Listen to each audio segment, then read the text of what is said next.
Before we get into the deep stuff, let's give some basics or some things I want to inquire from the others. Walk me through the Santa Fe Institute. What was it about the time of the math? And this was in the late 90s. So they're not going to hear me on this part, right? We're going to do it both ways? It will not be on the video, but we do have you recorded. Fine. Remember, when you're answering on these questions, I'm not in the shot, and they're never going to hear my voice. So a little bit you got to repeat in your answer, you got to repeat what my question was. Oh, a little bit. Okay. Santa Fe Institute. Why, when you're at the top of your game on Wall Street, do you decide to finance, which was at the time, or endow, or become the donor or sponsor, however you want to say it, for what was considered the most cutting edge group of mathematicians in the world? Action. So Santa Fe Institute in the late 80s, early 90s, I was interested, I was on the board of Rockefeller. So that starts, Rockefeller, it's university formed by John D. Rockefeller to sort of give back to the community. It's east side of Manhattan, except it was old. It was sort of old-fashioned. They were talking about medicine, and medicine by itself was, again, subject to the ideas of science. They were trying to use science to find cures for disease. And I said, no, we need to do something different.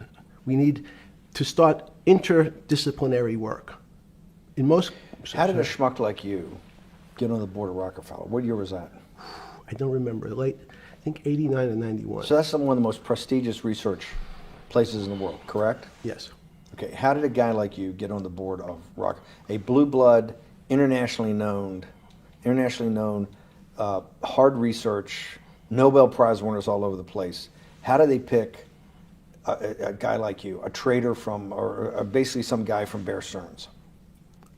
Good question. So I was asked to be on the board of Rockefeller, and I think it was, I was on the board of Rockefeller, there was a money manager who said, Rockefeller needs someone with financial expertise because the university is growing and there's lots of new things. You have to, again, we go back to the original discussion the last time. Up until the mid-'80s or sort of early mid-'70s, the most important thing was your name. If you were Rockefeller, you already were considered to be brilliant. If you were head of General Motors, it was your reputation. It was who you knew, who your family was, what was your character. And then in the mid-'70s, basically, if you remember, you probably had a calculator. It was very advanced in those days to have a Texas Instrument calculator, where it could, by putting in the numbers, it would multiply for you to do square roots. And that was the first, and everyone who had a calculator was already advanced on Wall Street. A simple calculator, almost like your accountant. The most important parts of business were really now going to calculations. So it's not only mathematics, but it's things that could be calculated. Reputation couldn't be calculated. I could give you, are you a 10 on a reputation scale, an 8? What does it mean to have a measurement of your reputation? We'll get to that later. But places like Rockefeller needed someone to say, look, we're entering a different world where numbers and the numbers of companies, portfolio management was going to be balanced. It was going to be statistical. Jeffrey, could you come on the board? Potentially sit on the finance committee, Nancy Kissinger and a bunch of other people. And David Rockefeller and I got along very well. He was an unbelievable human being. Respectful to everyone. He introduced his driver as his colleague, not his driver. He would never say, this is my driver. He said, it's my colleague. And David started to explain to me world politics. So David would say, Jeffrey, money is going to be sort of the most important things. People don't understand money. You seem to have this knack for money. I said to David, tell me about your life. What was the worst and the best part of your life? So David said, when I grew up, everyone knew I was a Rockefeller. They didn't know that my father told me he would not leave me a dime. No money. But every time we went out to eat, me and my 5 friends in school, they would leave me the bill. They would expect me to pick up the check because I was a Rockefeller. And he said, I was chairman of Chase Bank. And he said, I remember like it was yesterday, one of the headlines in Time magazine said, David, please fire yourself. So he thought that there was a world that existed that would be a combination of both politics and business and leadership. What do I mean? He formed something called the Trilateral Commission. The Trilateral Commission is some spooky stuff. People said it was some of the people that, the Illuminati, there's some mystery about it, people that ran the world. It was politicians, but David said most countries, the politicians get elected for 4 years or 8 years, separate from the royal families in England or in the Middle East. Someone's there for 4 years and then they're not there anymore. The most important people to have stability and consistency would be businessmen. So he formed this Trilateral Commission of businessmen and politicians from 3 major continents. So it was the North Americans, the Europeans, and the Asians. So he said to me, would you like to be on the Trilateral Commission? Now, I was 30 years old, 32 years old. I said, great. And he said, well, you have to fill out this application so they have your bio. And I looked at the list of people, and it was Bill Clinton, former president of the United States, Paul Volcker, every great leader in America, the Asians, the Japanese, and with a very long description of their history. And they asked me to fill in what I would like to have written. And I wrote Jeffrey Epstein, comma, just a good kid, which I thought was funny, nobody else did. So in answer to your question, at that time I recognized around the world that monies and currencies were not really well understood. But again, it was only numbers. So numbers, and I'll get to the fact that it was bad thinking. Numbers are very good. Are most people that you meet, even on the Trilateral Commission, when you meet most people, do you find most leaders financially illiterate, economically illiterate? Most political leaders don't come out of a background of finance. Most political leaders come out of a background of being popular. So in some of the countries, in some of the African countries, for example, they might have been a military person. They were a general. In some of the African countries, they might have been a disc jockey. Or in our country, they would have been an actor. The knowledge of money they don't have expertise, they have no degrees in finance. They really, and this is one of the major problems, their expertise, if they have any financial knowledge, is of their own checking account or bank account and filling in their own taxes. So many world leaders who don't really have a financial underpinning make fundamental errors when it comes to money on a country or institutional level. Let me give you an example. If you, Mr. Bannon, if I said your assets increased last year, you'd say, that sounds pretty good. And I'd say, what does that mean to you? You'd say, well, I have more money. I guess I'm wealthier. I'd say yes. And if your debt increased, would you feel wealthier or poorer? You'd say, well, I don't want to have increased debt. I don't like the idea of that sound, increased debt. Now, that and world leaders understand when their assets go up, they feel better. However, institutions like banks, things that people don't really understand are financial underpinnings of banks. When I say your bank, Mr. Bannon, you have the Bannon Bank, you doubled your assets. Sounds good, but what does it really mean? It means people owe you more money. You don't have any more money. What? Yeah. A bank's assets are how much it is owed by other people. That's crazy. So if the bank goes from $2 billion of assets to $10 billion, it means people owe it an additional $8 billion, but their assets have gone up. So the terminology of assets and liabilities is different for banks. It's not natural. And what most people, and you ask questions about world leaders, there's many people, I think your old boss Mercer understood, there's a fundamental part of money which is called fractionalized banking.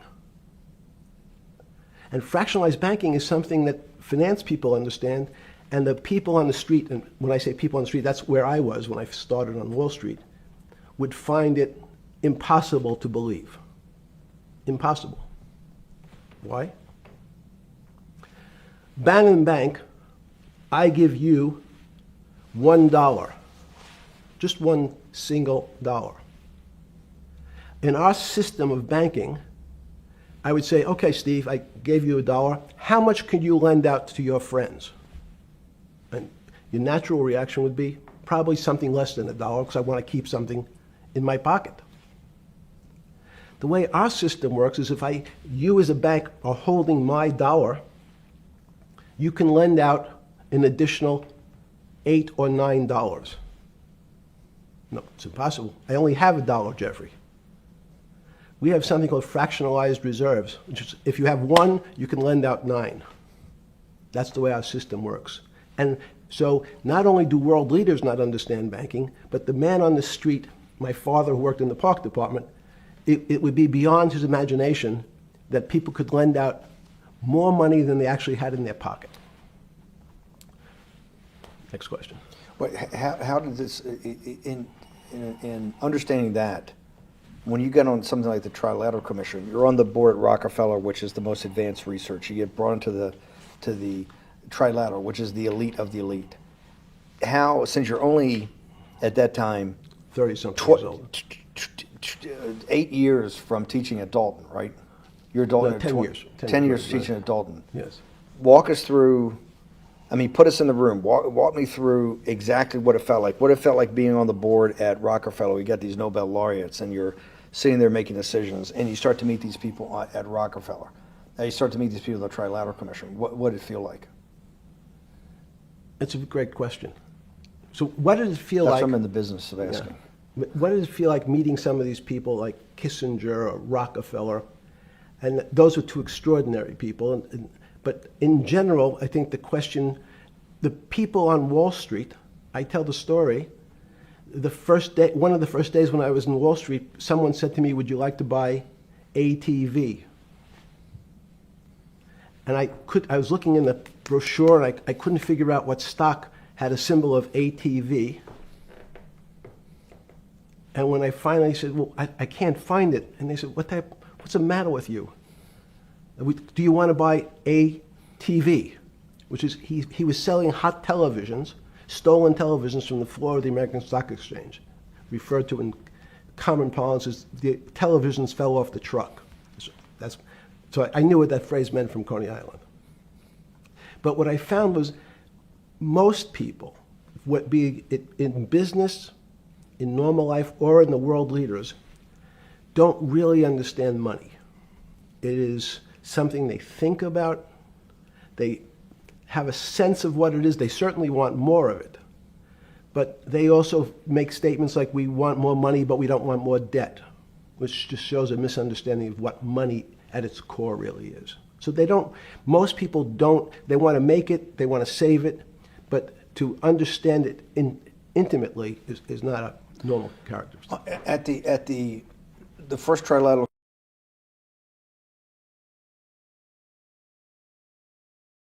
or something? Yeah, you're good. Just give me approximate. You joined the Trilateral I Commission. think it might be And we'll be able to show we'll pull down the chart of where your name was, but just give me roughly when it was. I think it could be 90. I don't remember. Okay. Let's say early 90s. Yes. When you got on the Trilateral Commission and had the first, do you remember where the first meeting was? It was in Tokyo. In Tokyo. And at what hotel? I would like to say the Hilton, but it's probably not.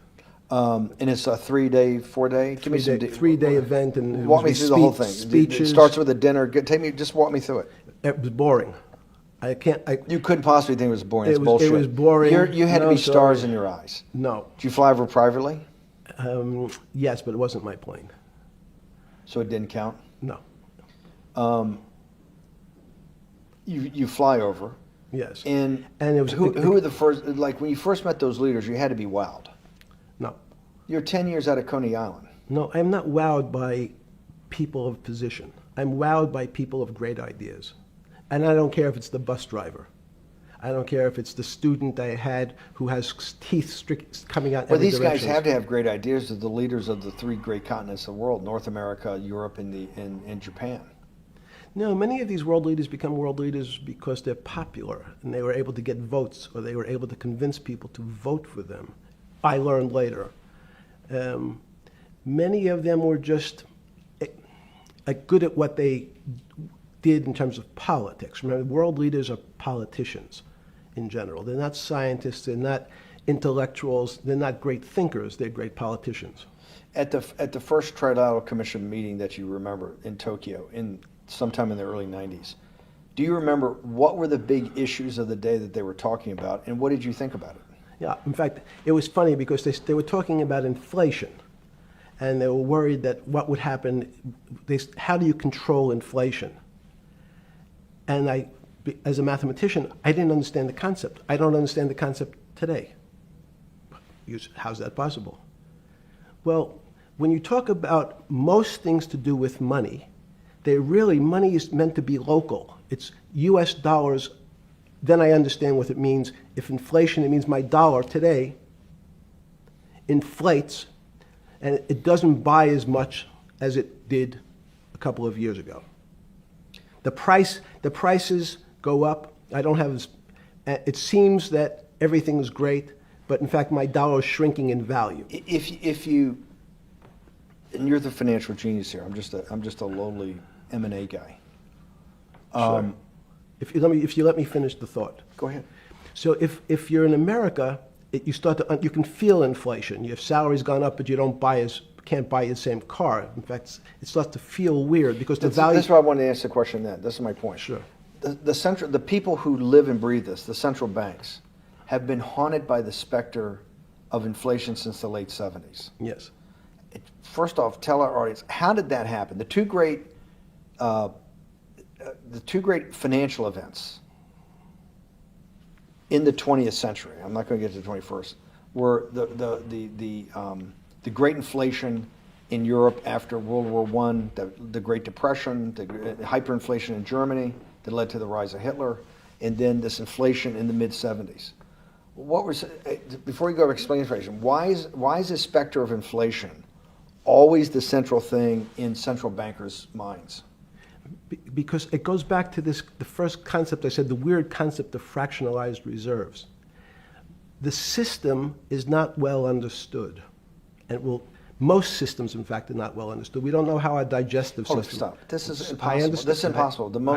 The world banking system, the world currency system, the world monetary system Yes. has to be so well understood by the Greenspans of the world and the Bernankes of the world and you, right? The currency traders, the guys making billion-dollar bets every day. The legendary guy on Wall Street in the late 90s, Salomon Brothers. Lou Ranieri? No, the guy that wrote the money. Michael Lewis? Marius Poker? Yeah, Lars Poker. Who's that about? That great trader. Lou Ranieri. No, it wasn't Lou, the guy that ran the desk. That eventually ran the hedge fund that went long-term capital. Yes, I don't remember. Who's the guy? I want to say, I don't remember. I'm sorry. Lou Ranieri is big, but Yes. those guys have to understand the system perfectly. No, they don't understand the system. They understand the local part of the system. So, for example, why is not only inflation, most bankers are terrified if the public understood that the bank really doesn't have their money at any one time. It's one of the things during the Depression, there were runs on the bank. The reason the banks don't keep much money in the actual bank is they assume that not everyone's going to want their money on the same day. So it's not really the fear of inflation. The fear is a run on the bank. Everybody wants to take out something that doesn't really exist. Inflation is tied to interest rates. It's a more complicated example. But when your money doesn't buy the same amount of product this year than it did last year, if it buys less and less, like it happened, you used the term hyperinflation. There's certain countries that are not managed well, like in Africa at the current, A $100 billion bill, $100 billion bill in Zimbabwe is worth 1 American cent. That's the perfect example of hyperinflation. It goes up, it doubles every day. So people are afraid that their value in the system starts to break down. But so if I said to you, does your doctor understand your body system? You'd say, well, I hope so, because I want him to keep me healthy. But you could have a kidney infection, you could have a heart attack, you could have a broken knee. There's lots of pieces of this system. And in fact, when you ask the question, very few doctors understand your entire body. There's a specialist for your knee, there's a specialist for your polynoidal cyst, there's a specialist for your head, and now we have specialists in different areas. So and I'm going to get to your first question about Santa Fe Institute. The world economy and your body are both comprised of little systems interacting with each other and making one big system. This is what's stunning for all the little guys out there, the populist movement, the little guys that haven't had a pay raise in 30 years. They think that these elites, have everything. The guys in the room making the decisions, the party of Davos guys. You're sitting there, and you don't think many people today really understand the complexity and really all the moving pieces and how they interconnect to the world's financial system. No, not only don't they understand the complexity, and that goes back to Santa Fe Institute was an attempt of trying to see if there was a way to mathematize, formularize, or algorithmically understand what the term complexity means. That goes back to the original question. Complex systems are complex by definition. But there's not necessarily, it's not one level of complexity. We might say, well, our fingers are complex, the movements, the muscles of our hands, but it's not as complex as the blood system. Now I have a circulatory system. I have systems on top of systems, so that there's no one group of or person that really understands the way the body works. There's no one group that understands the way the financial systems work. You might understand U.S. bond market. Now, you've asked about the trade of long-term capital. That was a bond fund, very small part of this very complex system. So the goal of the Santa Fe Institute was to see, is there a way to get in, somehow understand how complex systems interact? Fast forward, Steve, to today, where Google and these other engine companies, the other tech companies, are trying to build artificial intelligence.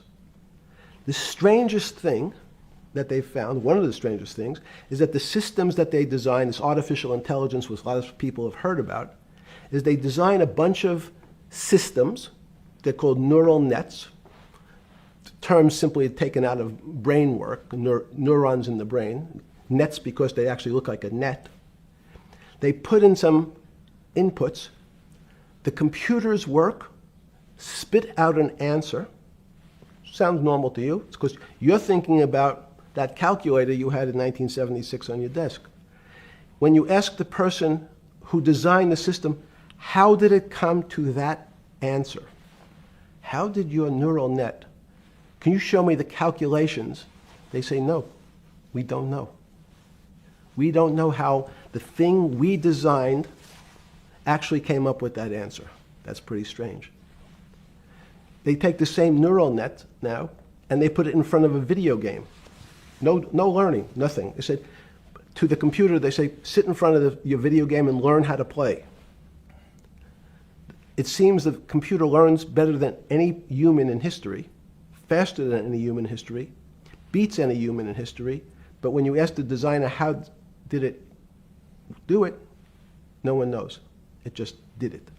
So that's the first little touch of things that we already have gotten to a place where we don't understand it, and we built it. On Sunday afternoon, September 14th, 2008, where were you? Sorry? It was the night they put Lehman Brothers in bankruptcy in London. I was in jail. Seriously. Yes. So the financial crisis of 2008 happened when you were in jail? Yes. Oh, this is going to be so amazing. This is going to be so amazing. I take it you didn't have your Wall Street Journal dropped off to you in the morning, your Financial Times. No. How did you hear about how did you hear about, because I want I forgot about this, but yes. I'm trying to get, this is going to be amazing. This is, let's go back and do that again. Sunday afternoon, because I want to find out about people, the geniuses understanding the complexity of the financial system. Because I think the best example we have is the financial crisis, the crash of 2008. Sunday afternoon, September 14th, I think it was, 2008, is when they were working feverishly in Midtown Manhattan at the Lehman Brothers offices and at various law firms around town, and with the Secretary of Treasury and the Federal Reserve, what they're going to do with Lehman. They decided they weren't going to save it. And so they prepared to put it into bankruptcy at the open of the market in London the next day. How did you hear about what was going to happen to Lehman Brothers, and what did you immediately think when you heard that it was going to be put into bankruptcy? I'm glad you asked that question. I was in solitary confinement September 14th. And again, some of the public stories about the wonderful time I had in jail and my work release, which didn't come till months after. I'd been there since June in an 8x10 cell with a bed in the back, a 6-foot bed in the back, a chrome sink with a toilet attached to it, and a little piece of metal sticking out that was supposed to act as a table. Now, since I was in jail, there were no books. Why? There's no library. No library, but you're in jail. No, I was in jail, not prison. So in jail, I was in a place which is called the Special Housing Unit, which is for the roughest, toughest, meanest people. They had put me there, they said, for my own protection. So I was in a 8x10 cell with a little slit in the door where they would serve my food on a tray about 9 inches by 4 inches. And then as soon as I finished eating, they'd take the tray and close it down. And one of the guards said, do you understand there's Wall Street's crashing. I'm worried about my pension fund. What should I do? And I said, sorry, Wall Street's crashing? What's happened? And he said, there's some crisis and some companies are going bankrupt. I said, are you sure? And he said, yeah, it's all over the papers. We're all terrified we're going to lose our life savings because we have either a 401k or our pension funds. We don't know anything about money. Mr. Epstein, can you tell us, like, what's going on? Am I going to be able to afford my children's education? Am I going to be bankrupt like this company called Lehman Brothers? And there's another company in the front page today called Bear Stearns. Oh, no, I said. Why? Because that's the company I was a partner in. And in fact, that was a company I had a very large investment in. So, as a great story, I didn't have my Wall Street Journal, but in the early mornings, you're allowed to make 2 phone calls, collect. And when you pick up the phone, you can dial a number, and when the person picks up, they say, you're getting a call from the Palm Beach County Jail. Will you accept reverse charges? And the person either says yes, and the call goes through, or the person says no. The person I had called was Jimmy Kane, the president of Bear Stearns. And I said, tell me what's going on. And so that my knowledge of the financial crisis happened with Jimmy, who was at the center of the storm, telling me about what Lehman had gone under, and they were trying to figure out a way, should they bail out Bear Stearns? Did it strike you at the time of the mess you had made of your life to be in a situation that you're one of the greatest financial minds in the world, looked at by world leaders and asked your thinking by the most prominent and important people in the world, and here you are in solitary confinement. You got to make a collect call to somebody. Did it strike you at the time how all the threads of your life had come together and put you in a position, or you had put yourself in that position? No. So it never struck you when you had to make one of your 50% of your collect calls that day, you call the president or the head of the CEO of Bear Stearns. The biggest financial event in your life is taking place, of which one, every important person in the world would be seeking your opinion. Number two would be a once-in-a-lifetime opportunity to apply your craft. Number three, it would be a once-in-a-lifetime opportunity to make money if you were smart, and obviously you're smart.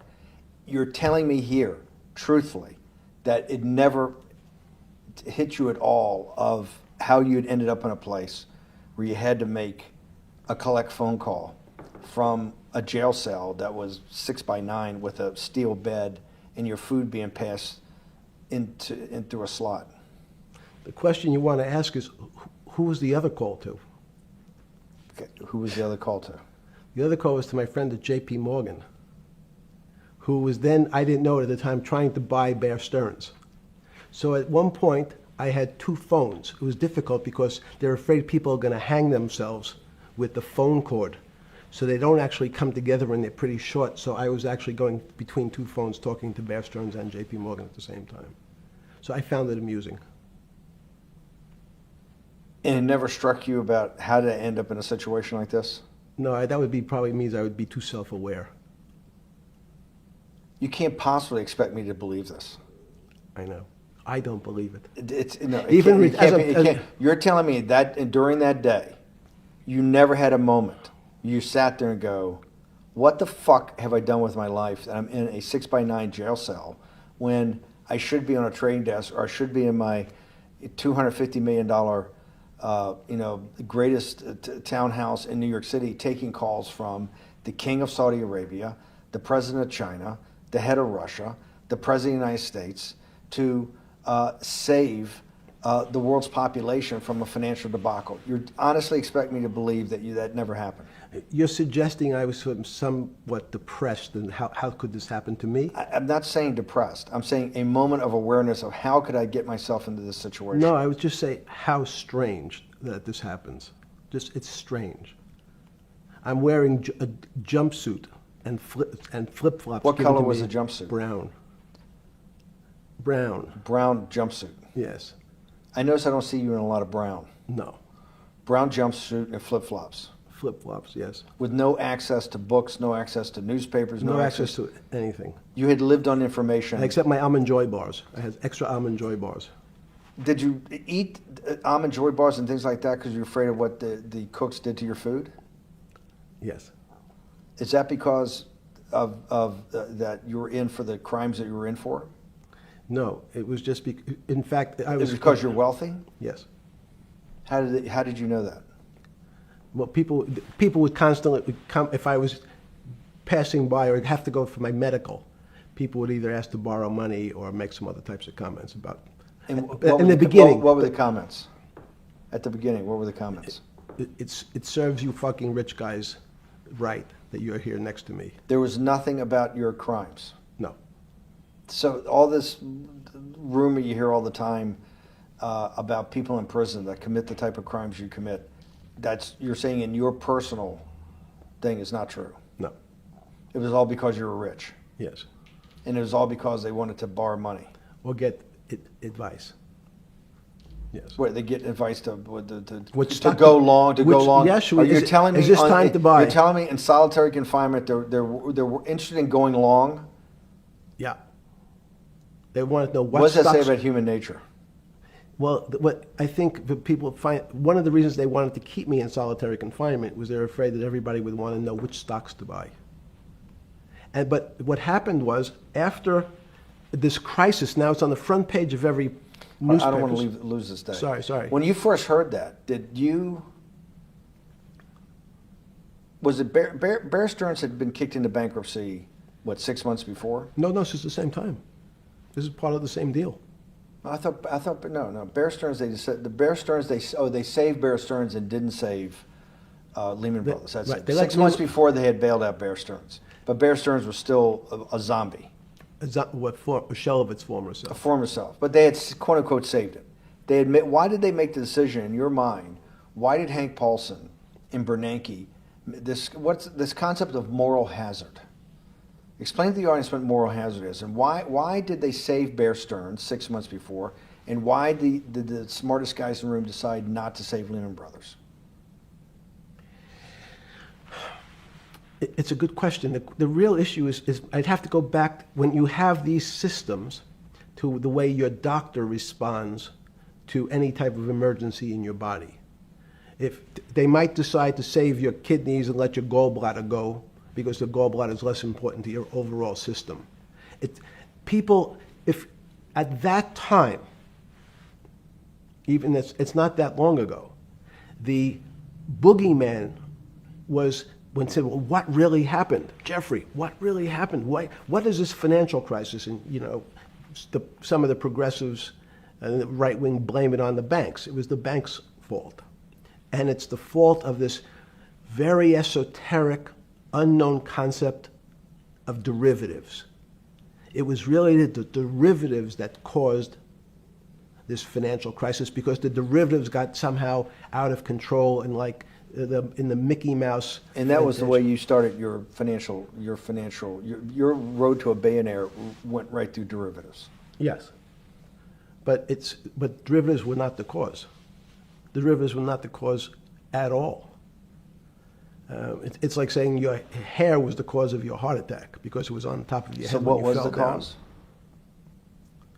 There isn't, let me say, there's no one specific cause. These are system collapses. So many times when they have to make your death certificate, when you say, well, what did he die from? They'll say heart failure. But if you say, what was the cause of his heart failure? Well, he had low blood pressure, his sugar was high, he was diabetic, he had all these other problems. But they say, no, we need a word on your death certificate. Did he die from brain damage? Did he die from heart failure? That's the financial crisis. Many people said, well, what caused it? They wrote, like on its death certificate, derivatives. But derivatives are not a fundamental cause of anything. Was it Sunday or Monday? I take it was Monday morning when you made your two collect calls and you were talking to Bear Stearns on one hand and Morgan Stanley on the other. J.P. Morgan. J.P. Morgan. That was Monday morning. Did you, Jeffrey, being one of the financial geniuses in the world, did you understand what Lehman Brothers is going into bankruptcy, the domino effect, that by Thursday the financial system would be under such extremis that if it didn't have $1 trillion cash infusion in the United States, it might collapse? Did you know that at the time? Did you view that at the time? Yes. You did? Yeah. Why? Again, I don't want to bore you or the audience with the idea of it's a medical procedure, but you had system failures. So you'd recognize that if I said to you, did you realize when your father was on the ground and he was clutching his chest and he couldn't breathe, it was a bad situation, he could die. That's how I saw it. Did you immediately think about the commercial paper market? I mean, the mechanical triggers that actually you had to blow through these circuit boards. Did you know the circuits? Did you understand the circuits? Or did you have a concept of the circuits that were going to get blown through? Yes, but only because of an analogy to a body. And in fact, from my telephones against the wall with my little metal wires, because the next day I talked to another person in Washington about the issues of what I thought was happening, and I made the same discussion about the... They were at the Treasury Department? Yes. So in a 6x9 cell in... The phones were outside the cell. In Palm Beach County, California? West Palm Beach, Florida. West Palm Beach, Florida. This was your juice diet. West Palm Beach, Florida. West Palm Beach, Florida. West Palm Beach, Florida. You're making a call to Washington, D.C. to talk to some deputy secretary of Treasury. Someone in Treasury. Right. Someone in Treasury. Right. And that does not, the night before you go to bed, it doesn't dawn on you at all. You never have a moment of self-reflection that, how did I end up on this metal cot when I should be at the center of things? No, I had a telephone. So I've said, I can talk to, it makes no difference where I am, in fact. I'm still talking to the same person if I was at my home in Palm Beach. But I'm the here in difference is you're jail. home in Palm Beach. I can dial my That's a own phone. That's bullshit. No, but you can also make 1,000 phone calls. Here you got to make one, and he's got to take. Think the how much charges. better that was. I had to decide who was the right person to call. That was unusual for me, because I would have called 20 people And before. what was the advice you gave him? I said, you have a sick patient, and it's very much like a sick patient in the emergency room. You can't think about it like your car. People in normal walks of life think about money and things as a machine. And unfortunately, so if your car breaks, cars are always easy to fix. My jets, my cars, if it breaks, I know it can be fixed because it simply follows the same pattern. If this part breaks, you replace the part and the thing works again. People and the financial system are not machines. They can't be fixed the same way. You can't simply take out the bond, put some more juice into the commercial paper market, and that's like replacing the carburetor on the car. It's much more, I have a patient who can't breathe, has a stomach problem, can't see, looks bleeding at the same time. What do I do first? I have to think about it as a system. Where's the most logical place? What's the most dangerous place? If your heart stopped, we have to start your heart again. In the equivalent to the money market, why do I have to start your heart again? I need to get your blood flowing. If your blood stops, you're dead. If liquidity, which is the equivalent of blood in the financial system, dries up. And what's liquidity is basically cash, putting cash into the Forget system. about what it is. Okay. Liquidity is liquidity. It allows the system, it's the blood of the system. You need to pump blood hard into the body of the economy to keep it flowing. And if you're, especially when you're worried about someone dying, you're not going to be worried about the niceties of, well, you got the shirt dirty and there was some damage. Pump in that blood, keep that heart When you pumping talked to the person in Treasury on Tuesday, the 16th, did you get a feeling as you were sitting in your 6x9 jail cell in West Palm Beach, Florida, that they were on top of things? No, you can't. It's impossible to be on top of things. There's no such thing. It's, again, the doctor watching the patient die. You hopefully have some confidence that he's seen it before. He recognizes that there are some steps he has to take first before he bandages the guy's finger or worries about what shoes he has on. So you hope that the people in charge, your doctors who are working on the emergency patient, have enough experience and, frankly, judgment to try to keep the patient alive. Did you think that they had those things, patience and judgment? They had pretty good judgment, and you needed a lot of luck, just like in the dead patient. You need to, hopefully you put that blood in and it's not too late. And you make some mistakes, but you have to know you're going to have to give it a shock. In the run-up to the September crash of 2008, Yeah. I guess you weren't occupied with finance. That whole summer, how long had you been in jail? Went to jail June 30th. So the entire summer. Yes. Before you went into jail, you were still very active in the financial markets. Yes. When I say active, you trade currencies every day, you trade stocks every day. When people, I don't do any. someone like you, or you give advice to people to trade stocks or trade currencies. I don't trade every day. I think that's, like Woody Allen said, you can't beat the bank. So I try to pick my spots. George Soros picked his spot when the pound collapsed. This would have been a great money-making opportunity that passed me by when I was in jail, but that's not how I think. In the run-up to that, in the spring of 2008, that's when Bear Stearns got in problems, I think, in the spring of 2008, and they decided to bail it out. Did the Bear Stearns guys talk to you for advice at that time, when the big crisis in Bear Stearns? No, but see, again, unbeknownst to most people, and it's easy to blame people for the financial crisis, like you'd blame someone for giving your father the drink before he had his heart attack. But what really happened, the real enemy of the finance system was Bill Clinton.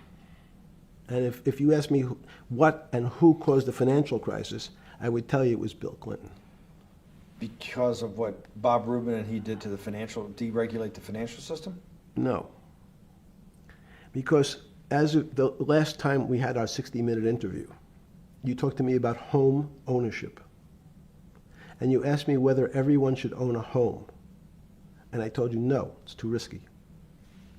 So the financial collapse of 2008 is because of hardworking African Americans, Hispanics, and whites who wanted to have a ownership stake in the society that all rests on their shoulders. They're the culprits. No, not at all. Okay, then I didn't say they were the culprits. I was pretty clear it was Bill Clinton. Okay. Why was it Bill Clinton? Because Bill Clinton wanted to get votes from those people. And he sold them the idea that instead of renting in a house, and historically the values of houses have gone up, and he said, you guys in these local communities who haven't been able to afford a house before, I'm going to show you a way. I'm going to give you a way, because I'm sure I'll get your vote, that you can own a house, because I want your vote. So what we're going to do is I'm going to let you buy a house, Mr. Bannon, when you really, you're right on the border, maybe, or not even on the border. Your credit is not good. Okay, let's be honest. And it's not my fault, it's not Bill Clinton's fault, but if whatever happens, at the moment your credit score or whatever it is, your credit's not good. Now, normally, you come to me and want to borrow money, I'm a bank, and I say, I'm sorry, Mr. Bannon, I can't lend you money because your credit score is not up to where it needs to be. Hopefully, if you work harder and clean up some of your problems, it will be. But no, what I say to you is, I'm going to figure out a way to lend you, not give you. I'm going to lend you money anyway, though you don't have a good credit score. And don't worry, I'm going to get rid of the term that you don't have bad credit. Bad credit sounds pejorative. You don't want to be a person. Sounds judgmental. Yes, sounds judgmental. So what we're going to do is we're going to call your credit situation subprime. Oh, nobody knows what that means. Subprime. That means prime is good credit. Subprime is not good credit, less than good credit. So we'll call it something that people really won't follow, and we'll tell you what. We're going to have people lend you money, though you are a subprime borrower, and I will figure out some government agencies to guarantee your loan, though I don't think you're a good risk. So the banks say, no, no, no. We don't want, initially, the bank said, sorry, this is too risky, Mr. President, for us. We're in the business of managing risk. It's not our money. It's the hard-working people's money sitting in our bank. We can't lend to people whose credit is not prime. You're asking us to lend to people who are subprime.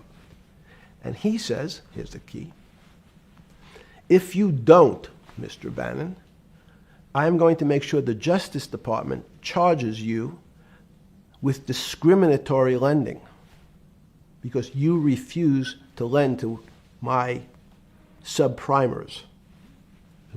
In business terms, you should never lend to. But what we'll do is I'm going to form an agency called Fannie Mae and Ginnie Mae, just another agency names. They'll guarantee your loan. So don't worry. Don't worry. You don't have to pay it back anymore. Even though and maybe you don't even have to work as hard anymore. That's probably a harsh statement, but these players, these two big firms, Fannie Mae, will guarantee the fact that that bank will receive its money. Now, the bank says, wow, best deal in history. I refused to lend to Mr. Bannon, but now he has the big brother, his Uncle Sam. He went to his Uncle Sam, and Uncle Sam says, I'm guaranteeing it. The bank says, I want everybody. Give me as many people as you can give me, because Uncle Sam is the best credit in the world. Not only it's the United States government. We'll take it all. We'll take as much subprime as we can handle. because it's the best investment for the moment. It's a strange investment because it has politics that has inserted its way into the numbers. Politics doesn't belong in the markets, but now we're going to have, I want the votes, we'll make guarantees that you who can't get a house normally will be able to get a house from the bank. The bank says, this is the best deal in history. We will package 100, 300, 1,000 of you subprimers, and we'll sell it off to somebody else. And the whole system becomes mired in subprime mortgages. That's becomes the issue. What do you mean mired? There's just too Well- much supply. It's a supply-demand problem. You get too much supply. No, it's a very good question. What does too much supply mean? Well, then you get to people, go back to your first question to me, government leaders. Government leaders know if they're good, and they can do mathematics, they can balance their checkbooks. So certain people in Congress said, well, how do you value these subprime mortgages?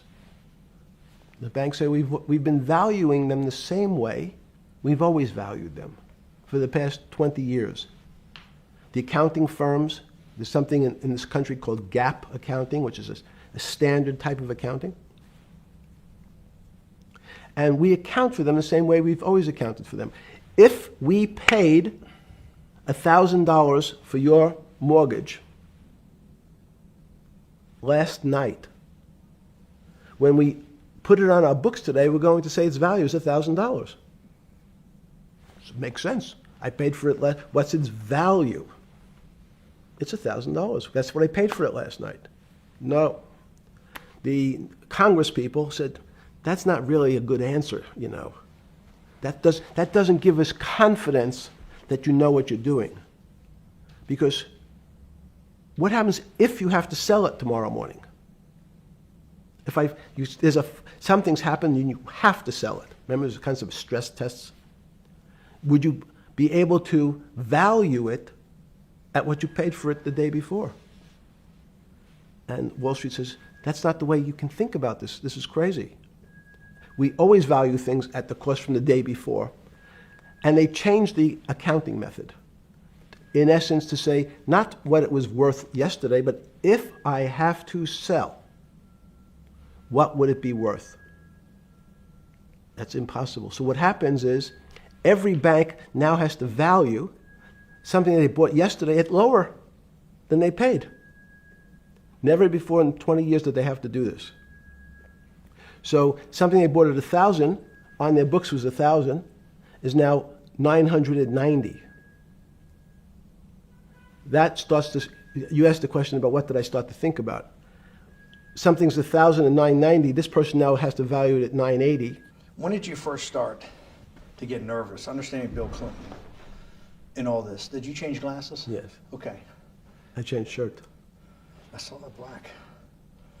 Are you okay with the? Yeah, great. I think we're going to have all kinds of changes. I'm experimenting. Yeah. Okay.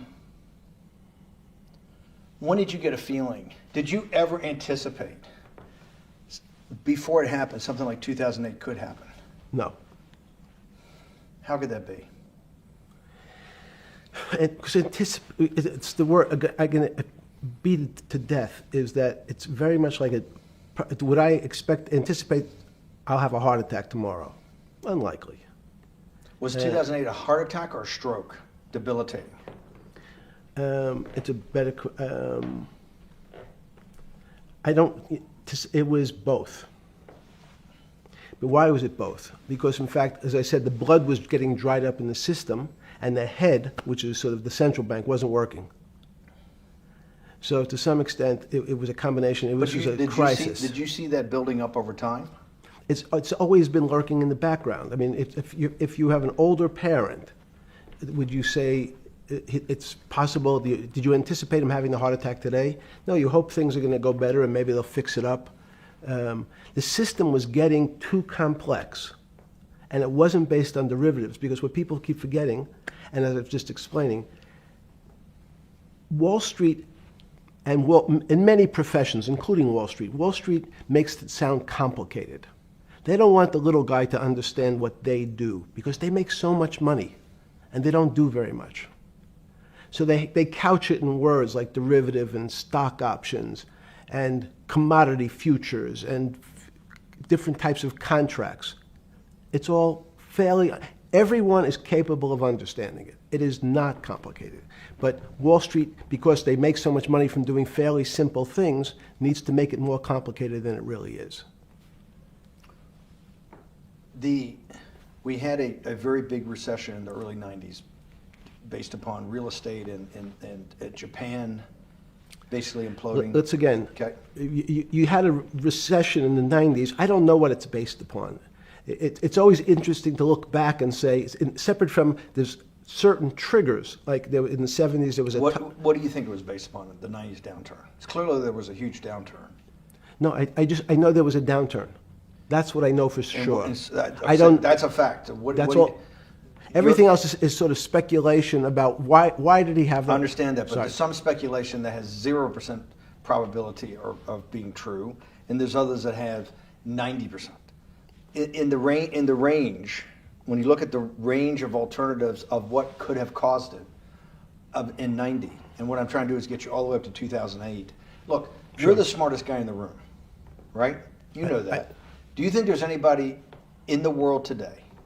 Oops, this is going to be a bad question. No, but do you think anybody in the world today, the Alan Greenspans, the Bernankes, is there any central banker you know, any partner of any Wall Street firm, any guy running a trading desk, and I would take it that would be, or anybody at a Larry Fink at BlackRock, Steve Schwartzman at Blackstone, the top 100 financial guys, and let's throw in a couple of Nobel economists, and let's throw in the best professors at Wharton, at Harvard, at Stanford. Do you think that there's anybody that understands money or understands the world's financial system as good as you? There must be. But it doesn't come to the top of the head. No. Okay, fine. Now It's that I've gotten that, let's go back to 1990. In that arc from the fall of the Berlin Wall to 2008. Good. We started with the implosion in Tokyo of the Japanese economy, Japanese financial markets. We had the huge run-up in internet stocks, right? We had the implosion of that in 2000. The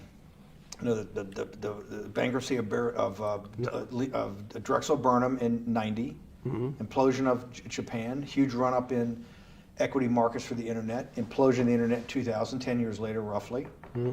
And then this run-up through the Iraq War and all that, the run-up to 2008. Every 10 years, it seems like, we're in some sort of 10 years before the 1990s was the 70s. You sound like an astrologer. Okay. And not a financial person. You're supposed to be a mathematician. It just seems to me a pattern of every 10 years. That's misleading. That's exactly right. Because people like to see patterns. People like to see patterns where there are none. So a pattern of a financial crisis every 10 years is just in my mind. Yes. Long-term capital that had to be bailed out back in the late 90s when everybody panicked. And that wasn't that bailout today would look small, and it was $5 billion or was $30 billion. Businesses fail all the time. But long-term capital, the Federal Reserve stepped in. But I'm saying people go bad. Things go bad all the time. Yes, you're correct. The audience is watching this, the little guys, they go bankrupt all the time and nobody gives a shit. You know why? They're a little guy. But when long-term capital management goes bankrupt, or Bear Stearns goes bankrupt, or Lehman Brothers goes bankrupt, people care because it's an unfair characterization. Why do you say that? Because again, it's the complexity of the situation. If you think about you have a complex system. You have your body. Now, in fact, the little guy is my finger. This is. And Bear Stearns is your heart. That's correct. The banking system is my heart. The system, I can't risk my because remember, it's not only my. You haven't been able to name. Hang on. You haven't. Hang on. No, hang on. I was trying to hang. I wanted to see if the hang on worked. No. You haven't been able. You're not good enough yet. You're like junior wizard trying to do it. You haven't. Yes. I'll say, since we can't name another guy that's as good as you. There may be a couple out there. You're not bragging. You're humble. It had to be sometime. Please tell me there was some time before you went to jail and basically got cut off from daily information in the summer of 2008, that you started to get very nervous that this complex system, that something was deeply wrong? Okay, first, let's go back. When I say no one understands the system better than I do, it doesn't mean I You always understand. sound like a doctor. You're afraid he's going to get sued for giving a thing. Yes, you're not, no. gonna, you're No, not no, taking no. on any liability. There's no contingent Yes. liability here for Yeah, your no, answers. no, no. But the word understand is the problem. Okay. I don't understand the system. So I don't understand the financial Will you system. please stop? You cannot sit here and Yeah, tell no, me. no. What we just went through, I'll go through again. The hedge fund managers, the money managers, the central bankers, the commercial bankers, the heads of the investment banks, the heads of all the trading desks, the top economists, and I'll throw in the business school lecturers at Stanford. Of all the top 200, 250, you can't name at the top of your head the guys are at least at your level. You have to understand it somewhat. No. Sorry. We all don't understand it. No one understands it. It's a miracle. It's that's part of the problem. It's impossible to understand. That word understand simply means if this happens here, that will happen there. It's predictable. Understanding means it's predictable. It's not predictable. That's the problem.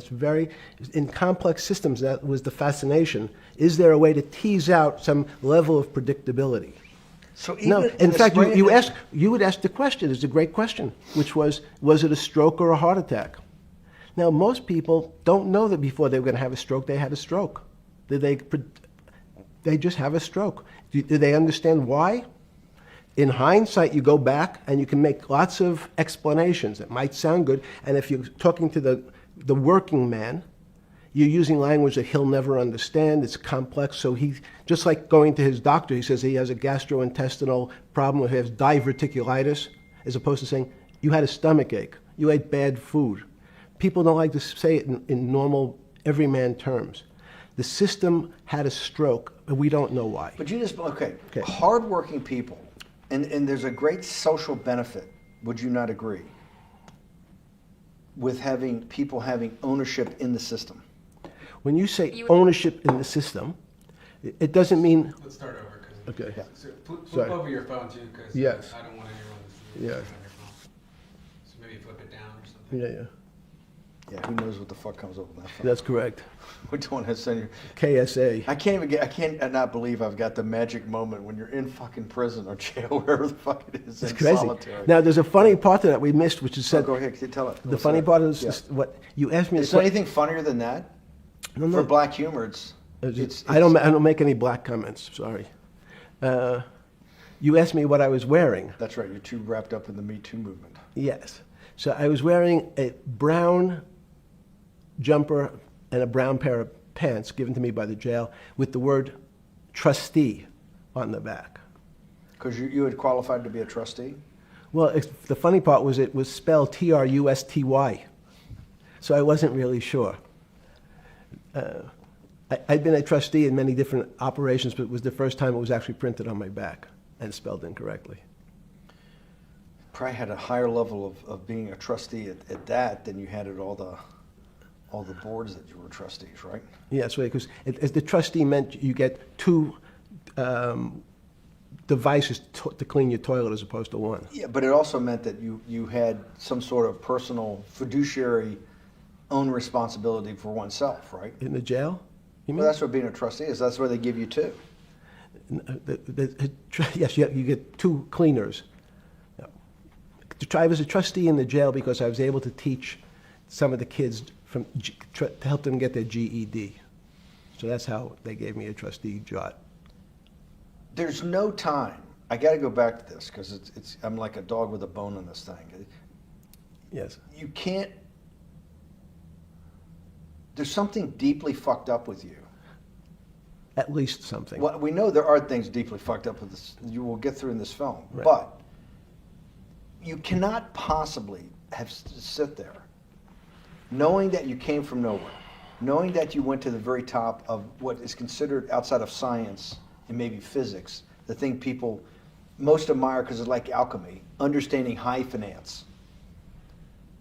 To sit there in what will be the defining financial crisis of our time, like Black Friday or Black Yes. Monday, whatever it was, in the Great Depression, and be there at that exact moment,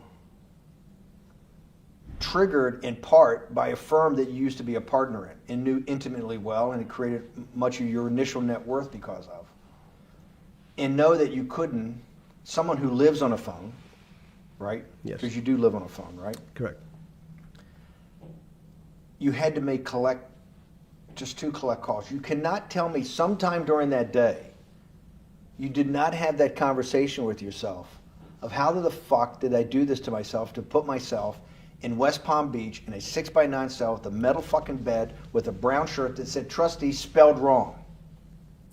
So did I find it amazing that I was there? That's a Not better- amazing, and I don't want to say it was not funny. Oh, I thought it was. I wasn't funny. Right. But Not amazing. no, it was incredible. Incredible in what way? This- Incredible, like how do I do this to myself?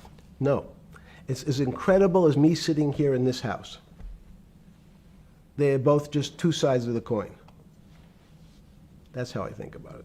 That my life today is incredible. Do you consider yourself a stoic? No. I consider myself a hermit. Stoics are not very happy. Being a hermit then, being in that 6x9 cell, being in the cell qua the cell was not the problem, right? Correct. What was the problem? The eating the almond joy bars. Because you couldn't eat the food. No, right.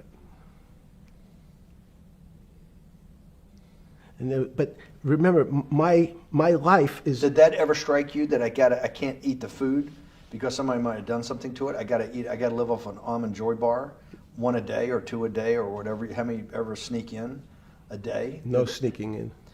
Your 1 almond joy bar, it did not hit you at some time?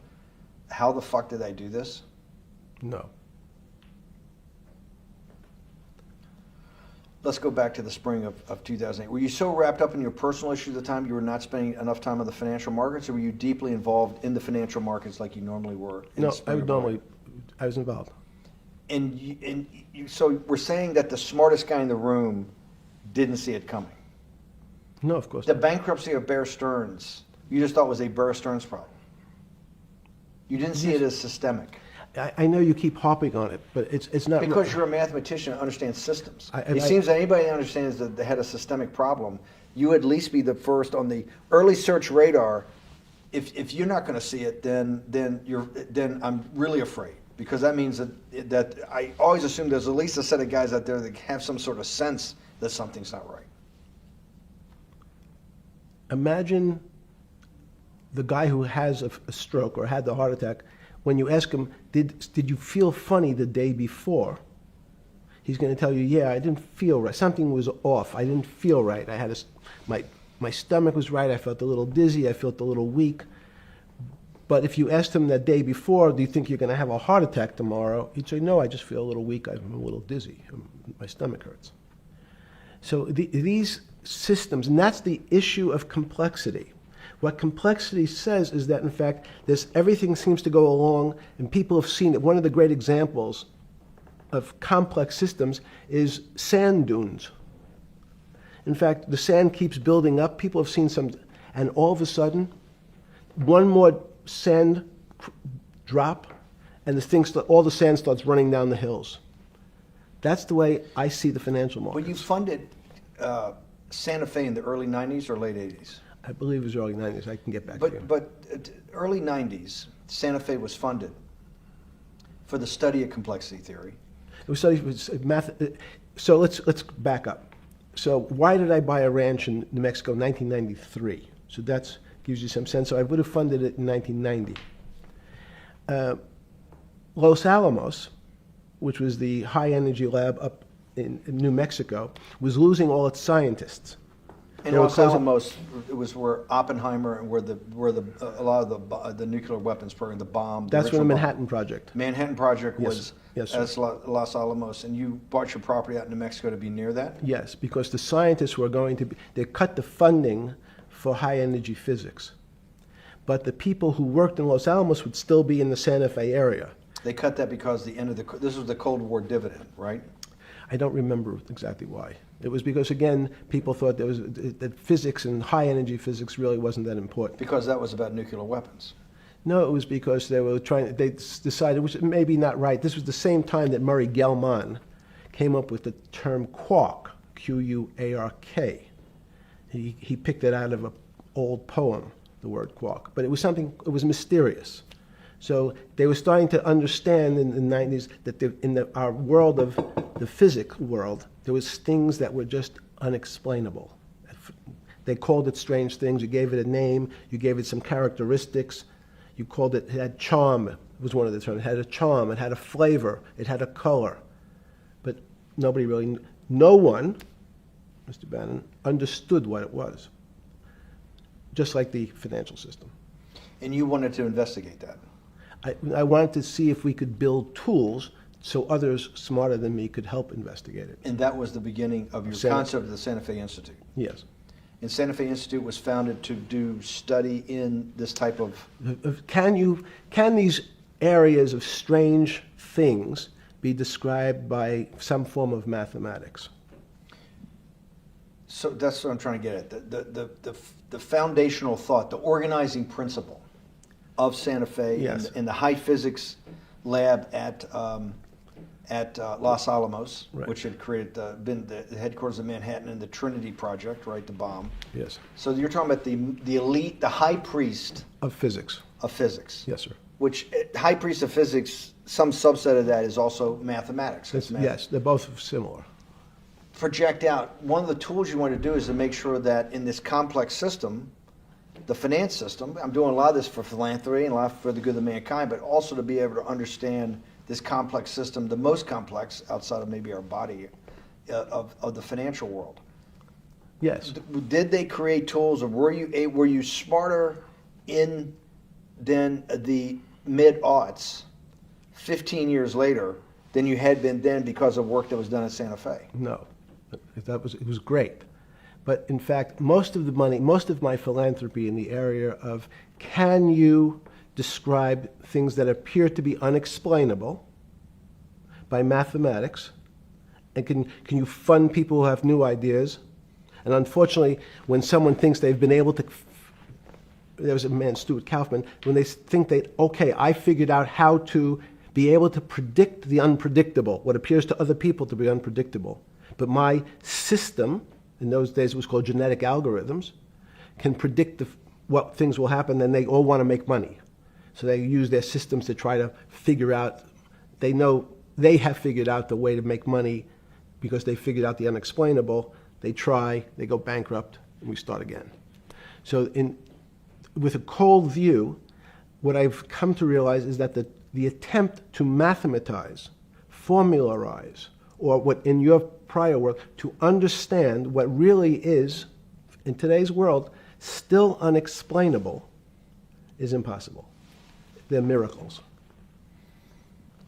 Your first head of Santa Fe was Christopher Langdon, I think. Langdon from Australia. But Murray Gell-Mann was the funder. He was the rock. Yes, he was the rock. He was a Nobel Prize winner? Yes. Yes, and a wonderful guy. He came out and helped us with the Biosphere 2 project. He came with Chris Langdon. Yes. Chris Langdon was the operator, the day-to-day guy. Chris was doing artificial life. Right. Murray tried to lead his own artificial life. Yes. When Chris came to Biosphere 2 for the first big conference we had in 1994, he was one of the most impressive guys there among all the world's elite. Kew Gardens, the Lawrence Livermore lab, the labs at Sandia, all the major universities, Lamont Doherty, all the big Earth observatories, Woods Hole. What set Langdon apart, I thought, and the reason I invited Santa Fe to be part of it, was Langdon actually made a presentation that everything, and he was making this to scientists, a lot of marine biologists, a lot of people that are just beginning, Wally Broker and people who were just beginning the study of climate change, at that time called global warming. That he made this compelling presentation that everything's really mathematics. Yes. It's all just back to math. And you have to, all these experiments you do, you're not, one of the reasons they're not considered by the high priest in physics as being real experiments is that they don't have a mathematical basis to it, and everything has a mathematical basis to it. Langdon seemed like a radical visionary. What happened to that concept? You go back 350 years. So you have Isaac Newton, you have Leibniz. From move forward, you have people like Heisenberg and Gödel, and what every one of those mathematicians and philosophers came to understand is that there's numbers can describe certain things, approximate certain things. But in fact, trying to put measurements and numbers on other things that are really unexplainable is folly. 300 years ago, they said that unexplainable realm was God. And people who attempted, in fact, to explain the unexplainable, who said, yes, I understand the unexplainable, were charlatans, they were the occults, they were the astrologers, they were the con men. Alchemist. Yes. Well, no, alchemists was, in fact, they believed that there was a way to transmute one metal into another. In fact, they always wanted to see if they can create gold. There's no reason, if you think about it, they recognize that one metal is different than another metal because it has some additional pieces to it. It has additional neutrons or protons or electrons. So because they thought it was a machine, they believed it was a machine, if I can take 5 protons and add 5, that gives me 10, I should be able to get gold. Move everything around inside these systems, the molecules transmute one molecule into another, and if this molecule I've transmuted it into is gold, I'm a rich man. It's back to money. But there's something strange happens. Isaac Newton says, this is really weird. If I want to push a ball on the table, I have to touch it. Maybe I have to blow on it. But I actually have to push one side of the ball or the book to move that side. I'm pushing here, and obviously this thing is what appears to us humans to be solid, so it moves as one thing. But the only way to get something to move was to touch it or put a force against it. Okay, seems to make sense. Everybody has that experience. I want to lift a glass, I lift it. If I want to push a ball, I push it. If I want to pull a ball, I pull it. But he recognized when the ball fell off the table, it went in a different direction. How's that possible? Nobody pushed the ball down. And he said, this is crazy. Why did the ball go down? I didn't push it. I just let it go. So someone's pushing the ball, because I know that I am confident that the only thing that gets something to move is with a force that pushes. So there's a force that's pushing the ball down. In fact, he called it gravity. He measured how fast it was pulled, but never was able to explain why it happened. How is it? What is gravity? It's this. Everybody says, well, why did the ball fall to the ground? Because gravity took it. But what's gravity? That's, as Feynman would say, that's the name of the thing. We have no idea what it is. This goes to Santa Fe. They were trying to explain the unexplainable. Can we measure? Can we figure out a way to predict the stock markets using these types of chaos complexity? Before we get there, let's walk back through it. Let's go back to Newton. Sure. Pre-Newton and then Newton. What did Newton solve that for millennia up to Newton had not been solved? And then I want to go forward all the way to Santa Fe, what they were trying to solve. Let's start with just 2 or 3 of the basic guys, but let's go with Newton. What pre-Newton, it was what? And then why is Newton such a genius? In the, I think mathematically they told me one time, I've seen there's been 115 billion people roughly that have lived on the earth. And of that 115 billion, Newton. Are you sure that's a number? That sounds a lot very high. We only have 7 now. I think in the history of the earth, I think I'll pull up the stat for you, but I think it's 115 billion people. They figure That probably is inflation. That's why you have lived on Earth. But he's one of the handful of the most important. What did he solve for? Why is he so important for how we live today? And then we want to go through Leibniz and the other 3 other major ones that get us to Santa Fe? Well, it's a long journey. This is the heart of what we're trying to do. Let me take a bit of a detour just Okay. a second. What if you went to high school and the last year in your high school, you took calculus? So Isaac Newton sort of invents calculus. Well, that sounds invents. Mathematicians. To torture seniors in high school before they graduate. Yes, but obviously no. Yes, the answer is yes. Certain people could never do calculus. Why is it? Why is calculus so? Why is that the dividing line between, to me, people who can handle that and can go on to do certain things, and people just hit the wall, even if they know math? It seems to me that there's that calculus is the thing that changes. It bridges. That's because it's about the theory of change and the theory of how things change. It's a great question. But in fact, what calculus does is it's somewhat philosophical. That's why mathematics is Newton wasn't a mathematician, he was called a geometer. That's what they used to call themselves. They understood geometry and numbers. But there's an old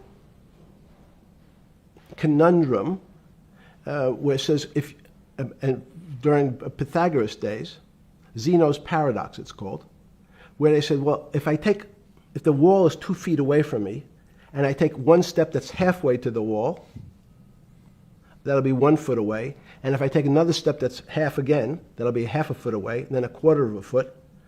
I could walk forever but never touch the wall. Doesn't sound realistic, doesn't make any sense in our real lives of the physical. But what Newton understood is many problems were like that. Many things approached the wall, or in calculus, approached the limit, but never really reached it. So he said, it's okay, you don't have to reach it. We can do lots of the mathematics as if it was so close, it was almost there. And we could do lots of mathematics almost being at the limit. And this is really important, Steve, for today. Because most of the science up until today was things that are starting to approach the limit. You were taught in high school that if you had 1 divided by 0, if you remember your high school algebra, you were told, what's the answer to that? Is there an answer to 1 divided by 0? No, if you were in high school, I'd say, stay away from it. It's the boogeyman. You could write it down as it's undefined. It's not able to be determined. There's a bunch of things. But in fact, 1 divided by 0 is a strange things happen. It's a world of the strange. And what I'll explain to you after is that when you get 1 divided by 0, you get into a world we don't know what happens. The answer is it's not explainable. We can call it things like undetermined. We can have a convention to say it's X, Y, or Z. But in real life, we don't know what happens when you are actually at the limit. So Newton thought the same concept, is that the limits were God. You got close to God, but you could never be God. He had this sort of religious interpretation.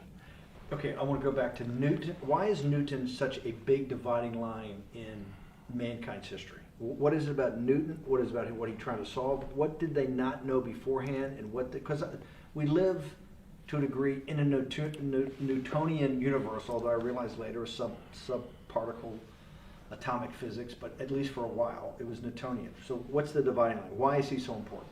Why is he an inflection point in mankind's movement from the swamp to the stars? It's a great question. Stars were by Kepler. What Newton starts to allow us to do is to make accurate predictions. Remember that we've talked about that with money, about the things in our physical world, how cars, he didn't have cars, how horse carriages moved, how bowling balls moved, how pool cues and pool table balls. Had people tried to solve that before Newton? Many.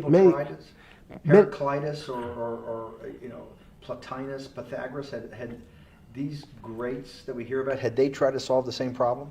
Not the same problem. They tried to again, what Pythagoras does, he starts to figure out this relationships in triangles. For example, everyone knows the a squared plus b squared is equal to c squared. That Pythagorean theorem, which is basically says these shapes in a triangle, each side of the triangle has a fixed relationship with the other two sides. That's strange. He knew, again, but it was all numbers. This was a system of things in the physical world, and Pythagoras says we can start putting numbers on things that help you predict how they will behave. You can add two triangles and make a square, some different shapes. They were looking at geometric forms. Newton says, well, I want to know how planets move. I want to know how things around me move. Can we find formulas? Can I find formulas that explain what I see in the physical world, how physical things interact and how they describe one another? Again, the fact that two things, two solid masses, for some very strange, unknown reason, unknown today, attract one another, no matter what they are. People have seen the experiment. You hang something, two little metal balls from a string, and they move towards each other. In fact, they move towards each other was very specific. So when you drop the ball to the floor of this room, Newton says, in fact, the room came up a bit to meet the ball. The room moved. It's imperceptible. You can't really perceive that motion, but they attracted each other with certain ratios. So he started to be able to measure things in the physical world. And that was great advances. It also, now you wanted to move very quickly. Unfortunately, most people, especially in the 20th century, 19th century, said, well, like Newton, let's measure everything. Let's measure people's behavior. Let's measure their psychology. Let's measure their health. You go to we could have my blood test. Let's measure everything. We measure Wall Street. Their voting habits. Measure, measure, measure. Can we put a number on how much I care for my wife? Can I put a number on how I feel? And we tried, unfortunately, we try to mathematize the finer things in life, and then recognize that there's things that unfortunately just fall outside. Schrodinger wrote a very famous book about what is life. He was trying to figure out a way, can he describe the difference formulaically between things that are alive and things that are dead? The answer is no. The things that are alive in my world are miracles, not magic. Magic has a bad connotation, We trying don't to hide believe in things. you don't believe in the spirit or the soul. That's what animates people, is your spirit or your soul. That's No. have you ever seen someone die? When they die, their spirit leaves. Their soul leaves, no question. So in There's fact, no question to you about no that. question. There's no question to you that there is some animating life force within us that leaves when you're dead. Yes, in fact, I refer to the soul. This obviously is certain. The questions in the past, even Because during people would normally think you were soulless. So Thank you. But have you talk about you actually believe in it and have done some thinking about it is pretty shocking in its own right, isn't it?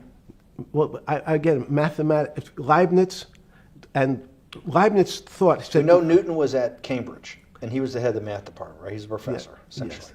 But Leibniz, was Leibniz a German professor? Yes, but what Leibniz said is the soul is so strange because God took chemicals, which is simply the material, like tables, and he somehow made this material able to have a thought. How strange is that?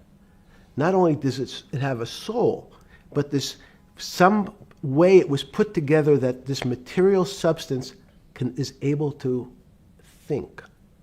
So when you say to me, it's obvious to everyone that there's such a thing as a soul. Now, if you're part of the Charlatanville, you'll try to explain it to people. The soul I describe as the dark matter of the brain. Why is it dark matter? Because in high energy physics nowadays you hear terms of dark matter, dark energy. Again, terminology. It's a complicated term. Why is it dark matter? Because we can't see it. That's all. What do you mean you can't see it? Well, somehow we see something moving towards this area of darkness. Something, I can see this thing. This appears to me to be empty. It's just black. But I see it being drawn this way. So I say, well, I know if this were matter, that would follow that equation. If this was solid, it would explain the way this particle moves. But I can't see anything here. So I'll just call it dark matter. And I'll say, I don't know what it is, but it behaves as if there was something there. The soul is obvious to everyone that there's something different between things that are alive and things that are not alive. But we have no idea what it is. It's currently unexplainable. I believe we need an entirely different system of analysis to try to figure out. But Sorry. No, with Newton, with all his alchemical studies and things he worked on the spiritual side, Leibniz had just talked about the soul, Schroeder talked about what is life. If a modern scientist or someone that you funded at MIT or at Harvard or one of these things talked in those types of terms, they would be considered to be a wingnut today, wouldn't they? They would not be on the path for tenure, right? Unless they were in the philosophy department. This is exactly my point. We're talking about three of the greatest mathematicians in mankind's history that have really changed mankind. Talking like this, what happened? How do we get to a situation where they could not be in the high physics, they could not be in the mathematics department or working in high energy physics? Good, it's an easy answer. Newton was a combination of mathematician or geometer then and philosopher. And as time went on, those disciplines seemed to move apart. We had philosophy, some of the philosophers can't do math, and some of the mathematicians. And again, mathematicians often break into two categories. People that solve problems, those are more like geometers in the old days, just problem solvers. And then there's thinkers, theoreticians. They're more like the old movement towards philosophy. But neither one of those two groups have been able to figure out why something is alive as opposed to something that's not alive. No one's been able to describe what the soul is, but we all know it exists. And I think what we need is science is a bad word. I think science only describes the things we already know about the physical world. In fact, there's an argument that the physical world that we see has been created out of our systems of mathematics. Mathematics, everyone knows mathematics describes the physical world much greater than it should, unless my view, the physical world really comes out of conscious beings that have mathematics. So they create it. This table appears to you and I to be solid. To a bat, because we have light that's bouncing off the table into our eyes, it appears solid. If instead of eyes that responded to wavelengths of visual light, our eyes responded to radio waves, the radio frequencies, it's not different, it's the same type of frequency as light, but different speeds, the table's invisible. We know that our phone works in this room. So the waves are coming through the windows, the waves are coming through the walls. So the walls are invisible to that type of radiation, that type of energy. The walls I can see them because my eyes, a physical system determines that the walls are there. You, with Murray Geldman, you founded, or were the original donor, and had the idea of Santa Fe Institute. In 10 or 15 years later, that effort to study the complexity of systems mathematically. Yes. Was It's a essentially total failure. Yes. A total failure. Total failure. Why is that? It's the failure of science because, in fact, if to some extent science doesn't describe romance. I don't know why I'm attracted to somebody. I don't know. People are attracted to each other, and everyone has the same feeling. They've seen someone walk in the room, and they say, "Oh, that person gives me a creepy feeling." Science has tried to describe. Science doesn't describe what creepy feelings means. They just know it's a creepy feeling. I think women as I said the last time, have an intuitive sense. What is intuitive? They have intuition, they have feelings, and they're able to deal in the realm of things that men, especially men like myself, find unexplainable. Women have intuition, men see things a bit differently. Men want to measure everything. Women are not really that interested in measuring. In what you're saying in macro terms, you actually think science, mathematics, maybe ultimately technology is moving to that more intuitive. I think science and math are old-fashioned. And unfortunately, people are still taught that they have to learn algebra in school and certain things in school, as opposed to learning to have an emotion. Is this what Larry Summers was trying to get at? Maybe he didn't say it perfectly enough, but what he was trying to get to in that system, the systems we study today, the way mathematics is either taught or understood, that women just haven't gotten up to the highest realms of engineering or physics or mathematics because of that. And you're actually implying that there's a either new branch of science, or we've hit an inflection point like in Newton that's going to go in a Newton took mankind in a different direction because he was able to measure. Then you had subatomic, non-Newtonian physics later. Are you saying that you think there's another developing field that's coming up that may take us, I don't know how many decades to get our hands around, but that's what's evolving out of this? Yes. Yeah. In fact, I think that mathematics, it's not the end of science. Every year someone says it's the end of, we can't discover everything. There's lots to discover with relationship to the physical world, but we know a lot already. In respect to the unexplainable world, we almost know nothing. Women, again, sense it. And instead of Larry Summers, I won't digress too much, but Howard Gardner early on said, there's not one form of intelligence. It's not mathematical intelligence. There's emotional intelligence. There's kinesthetic intelligence. There's this argument that I reject that black people are less intelligent than white people. It's not true. We know, for example, that if I was in the forest and I had to run from the lion or figure out a way not to be eaten, and my competition is a local African, I'm the one who's getting eaten because they have the intelligence to deal with their local environment. So it's just different. It's not better, it's not worse, but there's many differences amongst different types of people. And so people have different intelligences, and they excel in some intelligences usually, and less so in others. When did it come to, because the world of high finance is a world of pure reason, or is it a lot of emotion and gut checks and on trading desk and central banks when these decisions get made? Is it that high church, like the high church of science of high energy physics, or is it as much emotion that comes in as much as the mathematics and the reason? It's a great question. I think if you talk to really experienced and successful traders and you ask them how they know what's going on, they can't give you an answer. They don't know. They feel it. They can feel the way the market's moving. They can feel the way the stock's moving. And that these are not very well-defined terms.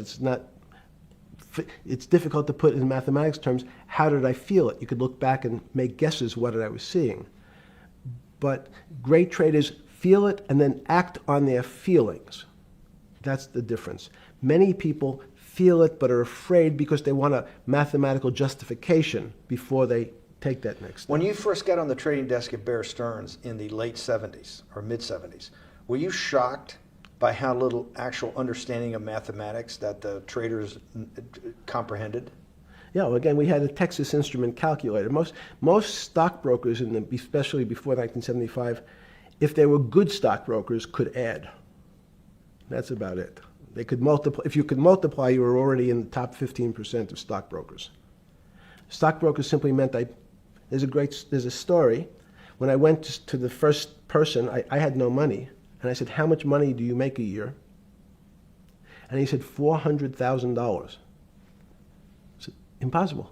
I'm making $10,000. That's probably more than your family had made in its entire existence. Yes. And he makes that in a year. I said, what do you do? And he said, it's too complicated for you to understand, which is what the main thrust of Wall Street people, they want to tell you it's too complicated. Because if you understood that that person was simply, he had a brother-in-law, in fact, in this case, who ran the pension fund at General Motors. His brother-in-law would call him and say, buy 1,000 IBM. He'd hang up the phone, he'd write it out on a ticket and walk it to a window. That was his entire skill set. Hello, write what my brother-in-law says, walk it to a ticket window. Give me an example when you were on the trading desk in the early days of Bear Stearns of a time that you felt either complete uncertainty or you saw total panic, where something was happening that people couldn't foretell and that they were like in an airplane cockpit where it's going wrong. Walk us through that. In 1978, I think it was, across the news wires, there had been a collapse of the currency in Thailand.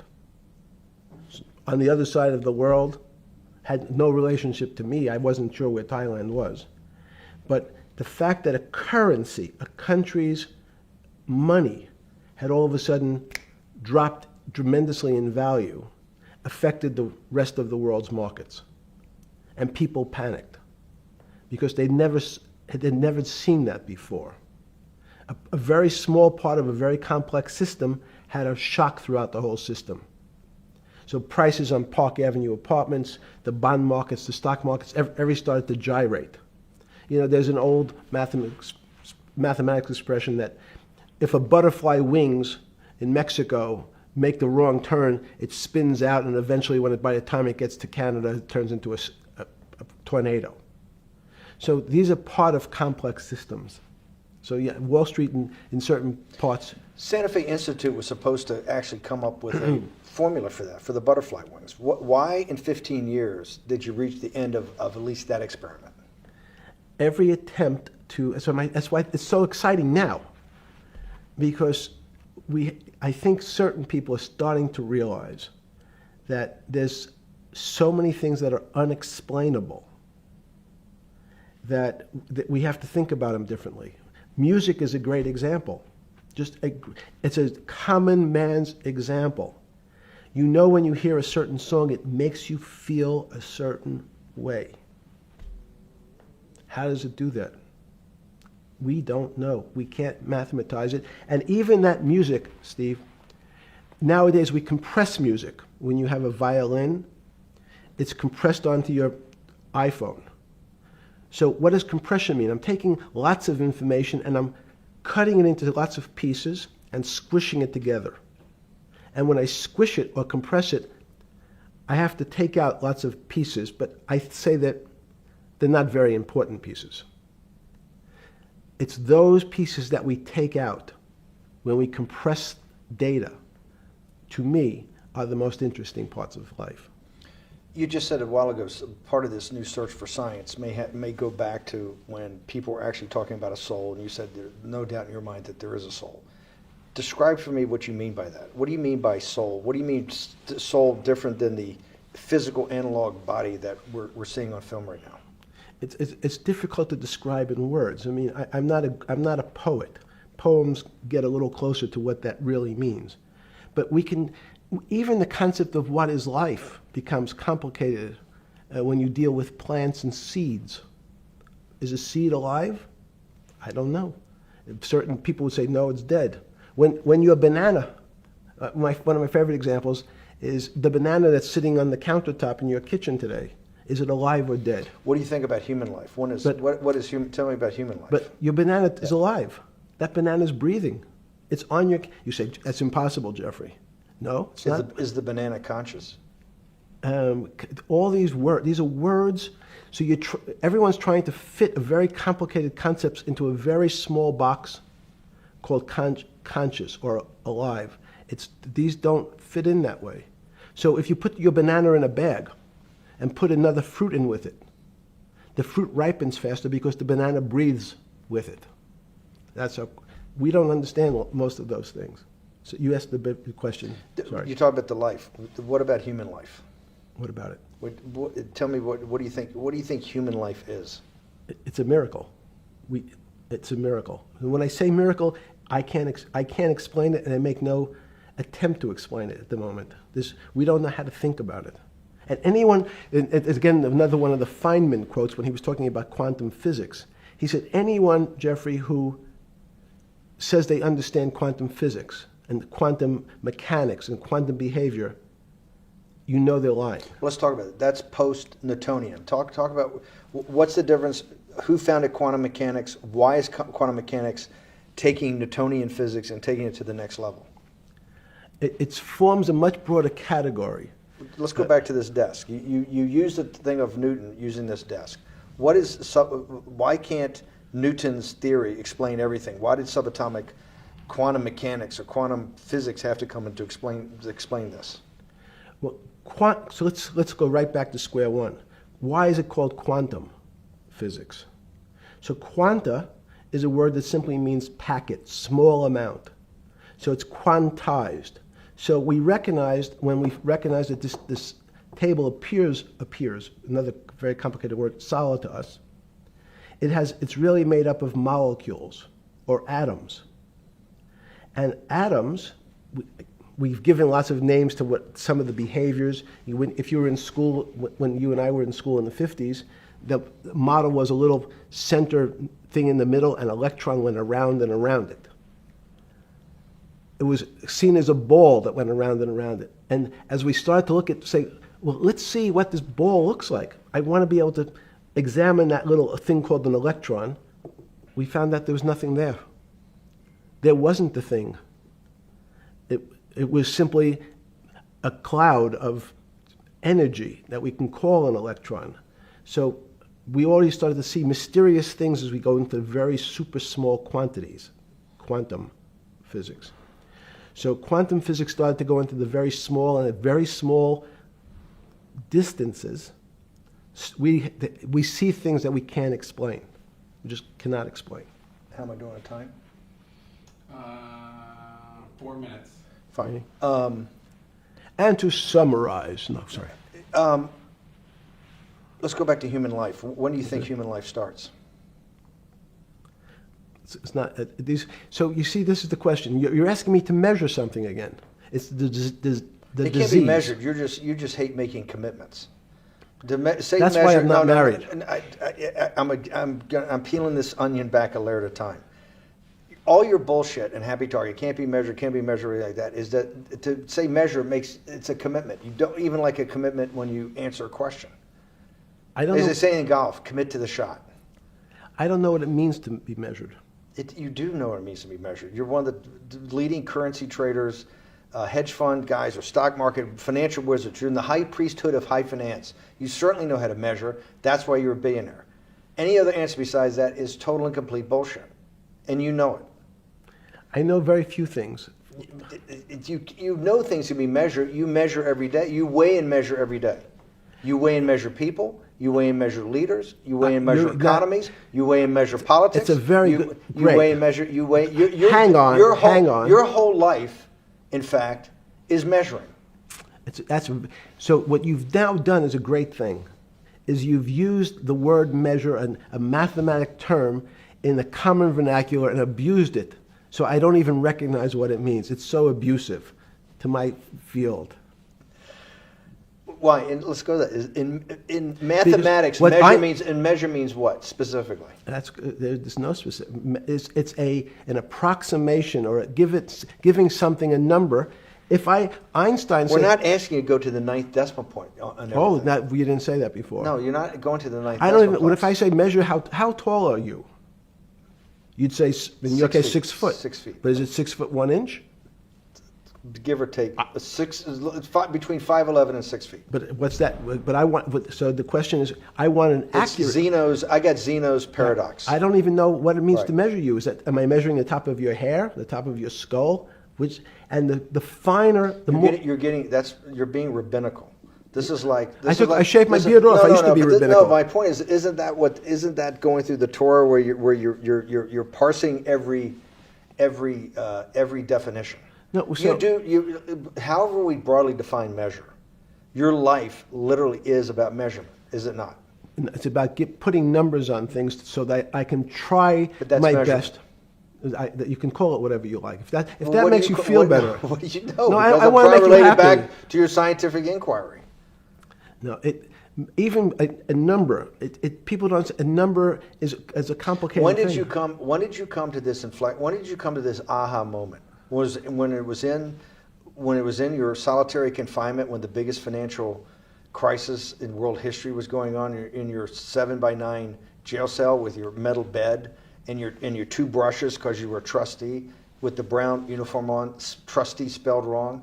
Is that the moment of clarity that you had about science and Newtonian physics and everything that we can measure is really not going to be the way we go forward? It's going to be much more esoteric, emotional intelligence thing. Was that your moment of clarity?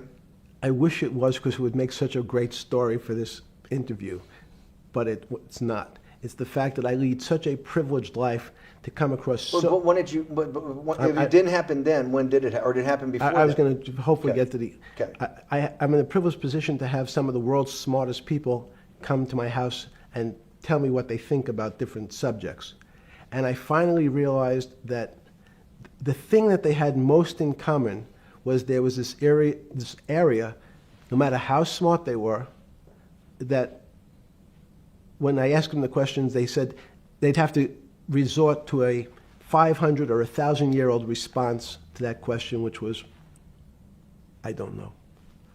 You know who else found that out? Socrates. That's what Socrates kept doing, right? Socrates kept asking all the experts. He would go through, question after question after question, and realize at the end they didn't really know. They really didn't basically understand what they were talking about.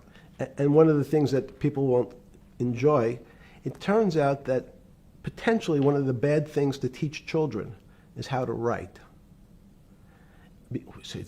Writing, reading, and arithmetic was supposed to be, everyone's supposed to be taught. But writing forces you into a very narrow channel of thinking. You have to write in a certain form, in a certain way, in a certain linear pattern. So your thinking becomes somewhat narrow. The reason I brought up writing is one of the recent discoveries of mine with respect to Socrates, Plato, and Aristotle is they never wrote anything. They spoke, and people around who could write wrote. Socrates could think. So that was. Jesus of Nazareth was the same way, right? Never wrote anything. I thought he was a carpenter. He was a carpenter. Didn't he need like a little carpenter's tonight? I don't want to get that. But at least his written record. Right. One last thing. Sure. Thank you for having me to your house.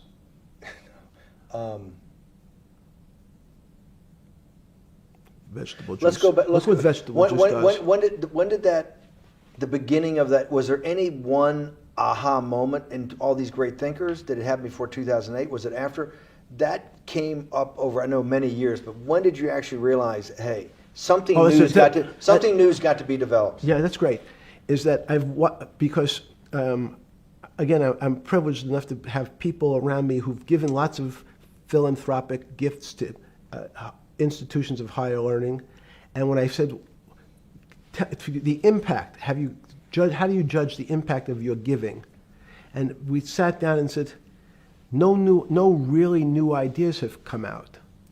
And I realized that, of course, it hasn't come out because we've been looking at using science and mathematics, and it's the wrong tool. It's obvious. Institutions that are set up and try to put forward knowledge and understanding and truth, should they take your money?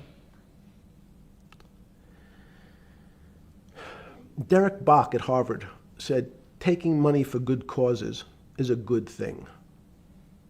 So if Hitler took all the gold out of the teeth of the Jews and said, I want to give this to Heidelberg University to fund the Leibniz chairs so that I can study high energy physics, Derek Bach would say that was fine?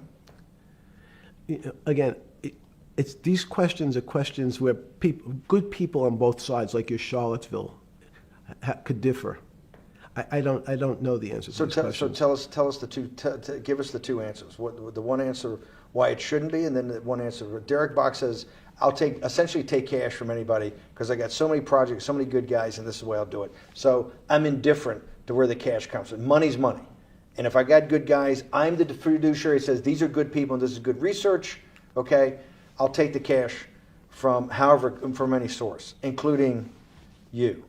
What's the other argument? Let me give you that. I know in my case, Is your money dirty money? if you live, I just asked a question. Is your money dirty money? no, it's not. So in fact, Why is it not dirty money? because I earned it, a heart. But you earned it. I earned it legally. We went back to this before. You earned Yes. it. You earned it advising the worst people in the world, right? That do enormous bad things, and just to make more money. So instead of asking me the question, should you take the money? Because I think it's a legitimate question. Do you think it's a legitimate question? Yes, no Why? question.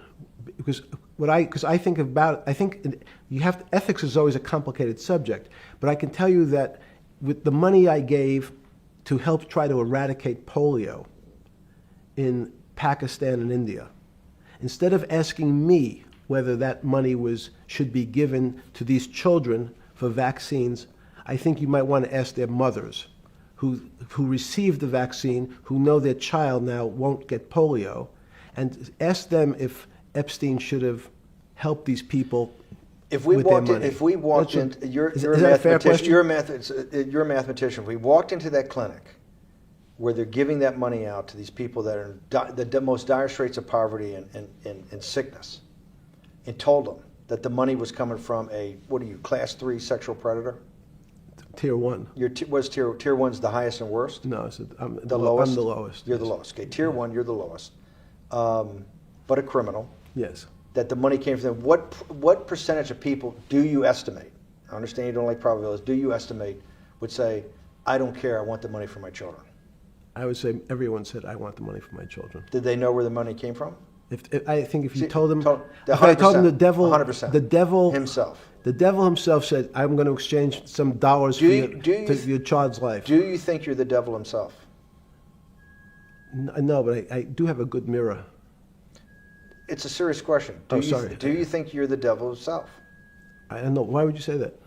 Because you have all the attributes. You're incredibly smart. You remember the devil is Was somebody the devil knows smart? The devil's brilliant. You read Milton's Paradise Lost. No, the devil scares me. Satan is at the number 1 or 2 archangel, and the reason he goes to hell and leads the rebellion is because he can't be the top guy. And his thing is, I'd rather reign in hell than serve in heaven. I saw that in a movie once called American Dharma. I don't remember who said it. Okay, we have to go. Okay, good. Okay. That was good.